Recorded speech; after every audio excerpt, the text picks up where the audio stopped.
I did not come into this thinking we were going to be talking to Carli Lloyd today. That's not how I woke up this morning, but I think it's crazy that she's kind of like just like us when she was younger. Like she was just like a kid that went and like trained on her local field and just played, and then now like her hard work has paid off, and now she's this like super famous and amazing soccer player, and I just think it's crazy that she was once like us.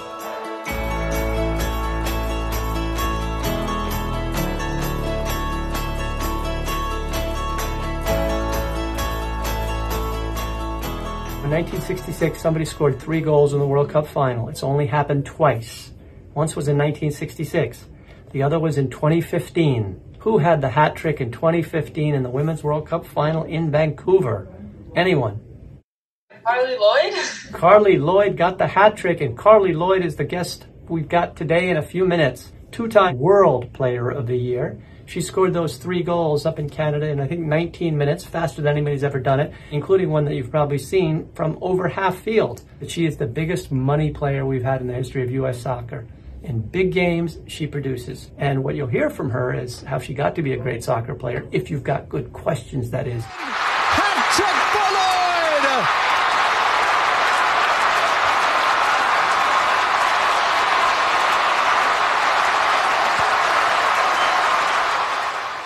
Hey everybody. Oh my God! Carli Lloyd, welcome to the party. All right. How you guys doing? Everyone all right? Surviving this crazy world we're living in, hopefully. It's great to be able to chat. You guys are obviously going through a really tough and challenging time, I think, as well as everybody else, but especially being young and missing out on activities with sports and friends and school changing up. But as I always like to say, there's a silver lining in everything. So hopefully you've been adapting throughout life and being creative, hopefully not fighting with your siblings and giving your parents a hard time with online school.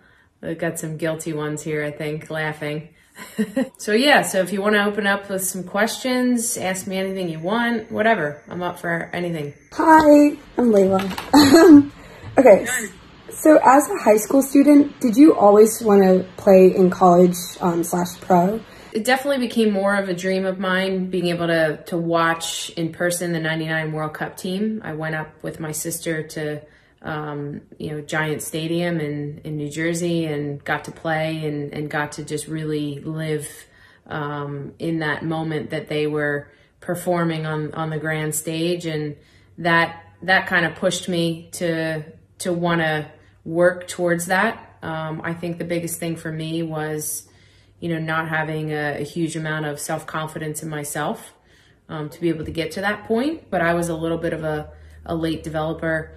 I didn't go to a big name school like a UCLA or UNC. I wasn't really necessarily pegged as the star, coming out of college and getting onto the national team scene. And that just goes to show you that with hard work and dedication and sacrifice, that I was able, despite my later path, was able to get to the highest level. So we'll go over to Ella, and you're not going to believe this background that Ella's got, Carli. She's either going to be a soccer player or a librarian. You read all those books?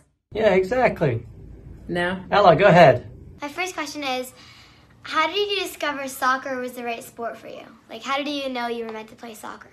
I didn't know I was meant to, but it was my passion. I grew up a little bit differently than you all. It was a little bit different childhood. I used to play every sort of activity outside, whether it was basketball. I used to go over to my neighbor's house and play with his dad and him, and we would bet on a 7-Eleven Slurpee, who would be the winner. I played a lot of rollerblade hockey in my street with all of the kids on the street, my neighbors. I really played every sport imaginable, and there was just something about the soccer ball. I took it everywhere I went. I'd be outside in the snow, I'd be juggling, I'd be kicking the ball up against the curb outside of my house. I would walk to the local field that I used to go, take shots at the goal and play with some boys there. And it soon just became, you know, a passion. I think when you're not asked to get ready for a practice with a sport, that's a telltale sign that you love it. So I loved it from an early age and still love it.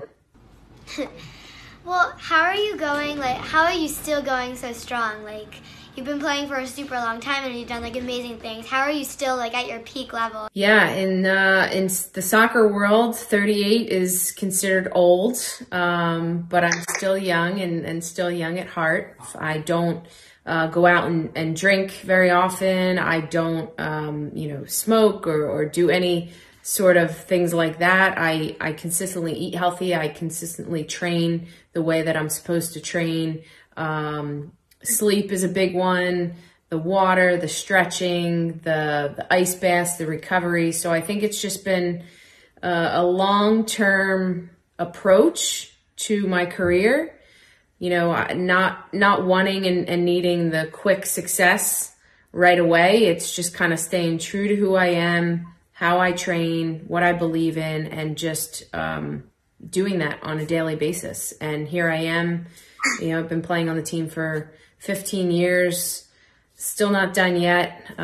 Hopefully, you know, make Olympic team next summer, and then we'll take it from there. But it's consistency. That is the biggest thing with everything. You can't take shortcuts, can't take days off. I mean, you can take days off, but even my days off are geared to, you know, recovery and making sure I'm doing everything I can.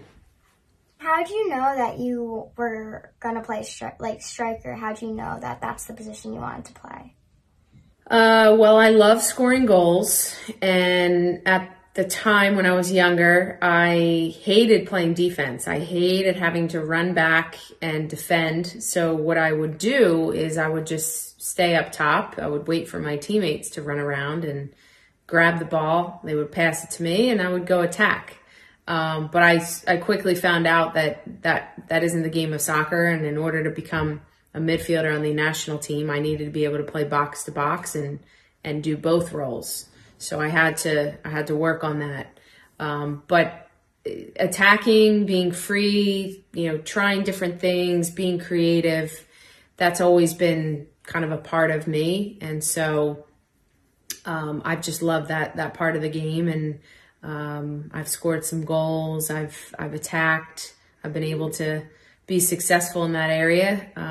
So yeah, I was never pegged to be a defender. That's for sure. Tara, you are on. What question do you have for Carli today? Hello, Carli. Well, first of all, I can't believe I'm actually talking to you right now. My jersey is actually number 10.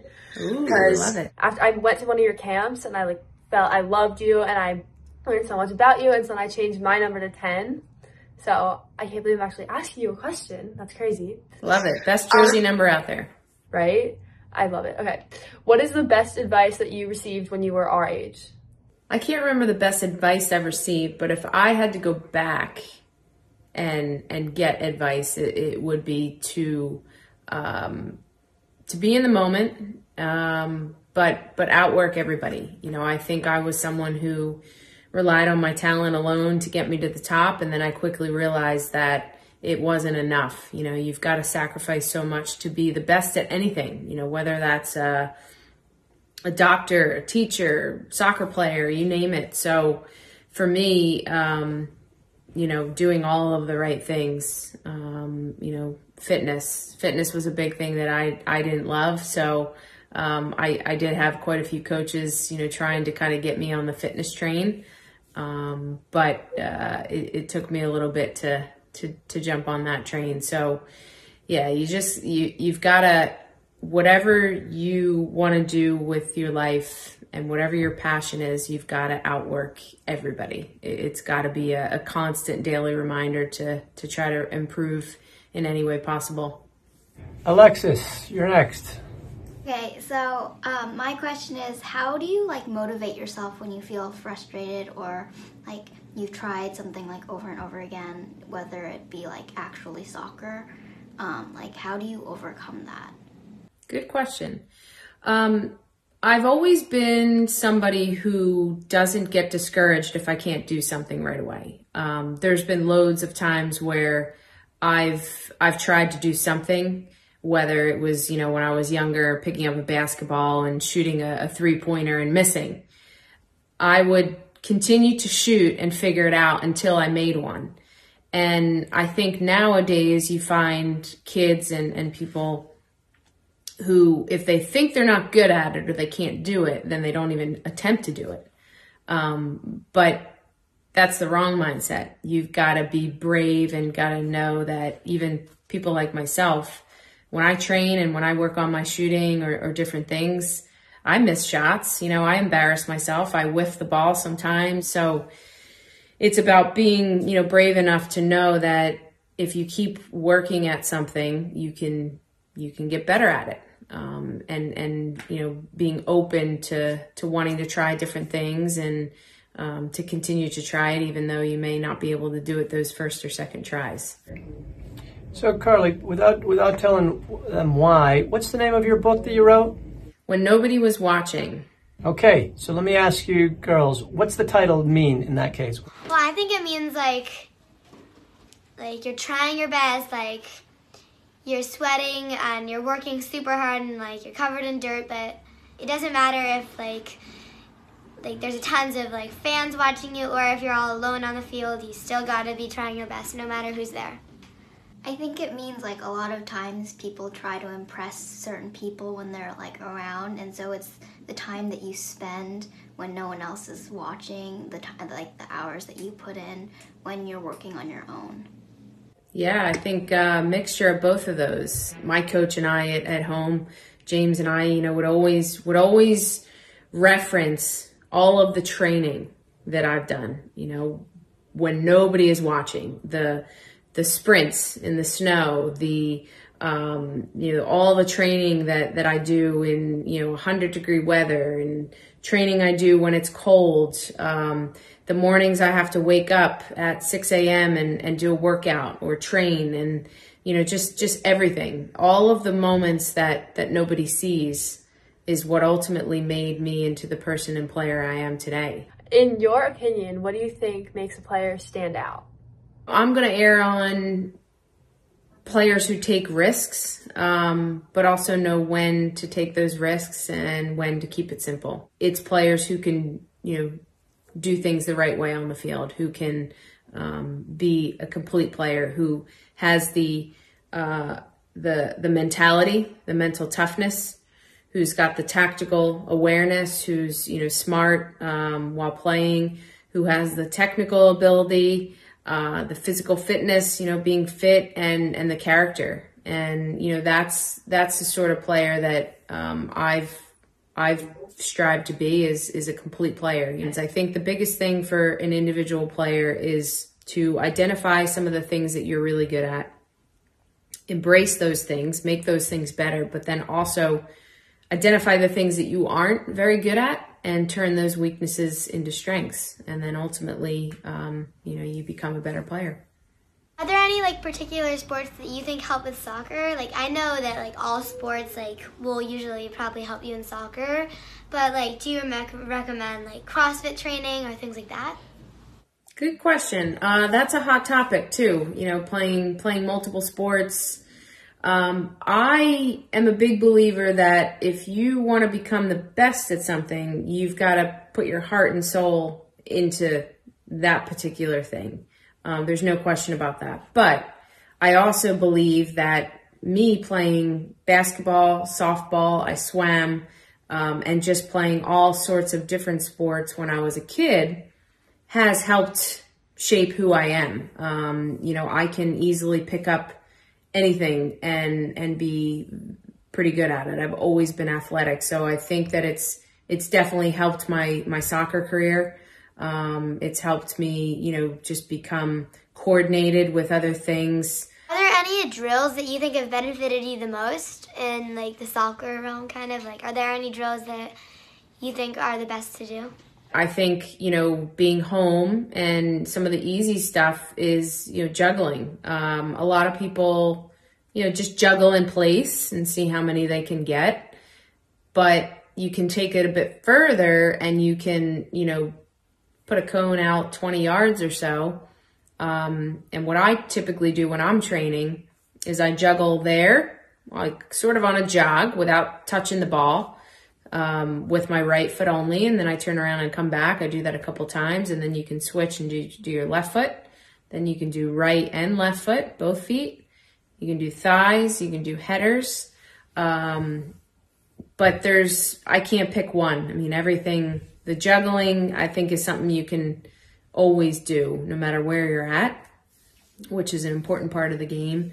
But it's everything. You got to work on every aspect of the game. So you like play in front of like humongous audiences like all around the world, and it's probably very stressful. So like, how do you deal with all of the pressure? You get used to it. My first game I played in 2005, I'll never forget it. It was against Ukraine in Portland. I believe Tiffany Milbrit at the time scored her 100th goal there. And I didn't know if I was going to get the opportunity to go in and play, and I did, and I went in, and I was so nervous to the point where I felt like I played 2 games back to back. My nerves were running. I was on TV. I had my name on the back of the jersey. It was a really big deal. And I still get nervous to this day, 15 years later, but it's a little bit different. You know, it's an excitement. I think I have basically gotten to a point where you kind of tune out the crowd, as hard as that is. The crowd is uplifting, and you have some, blinders on where you're just focusing on the game. So right now, if I were playing in front of, 5 people or 500,000 people, I'd still play the same. What do you think is the best part about like being on the field and playing soccer?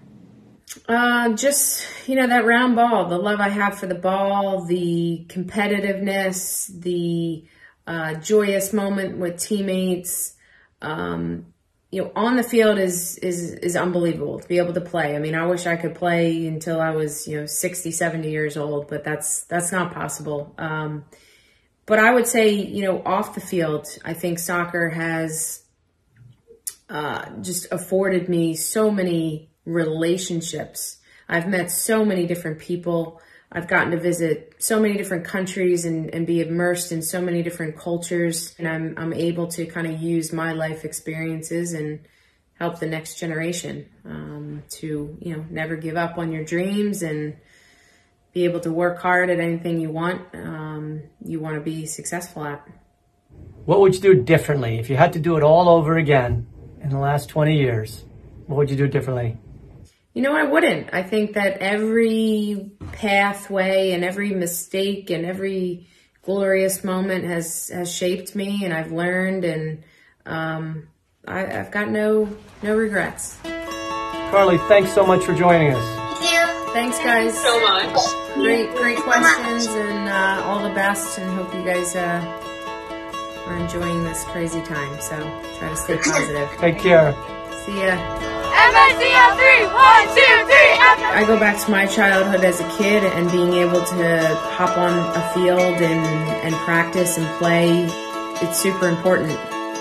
I'm a big believer in that you create your own environment, whether it's a 20 by 20 or a 100 by 100 yard space, you find a way. And so, for me to be able to get on local park fields as a youngster and be able to play some pickup and play freely and try different things, that was my foundation. And it was very important, and I'm very grateful.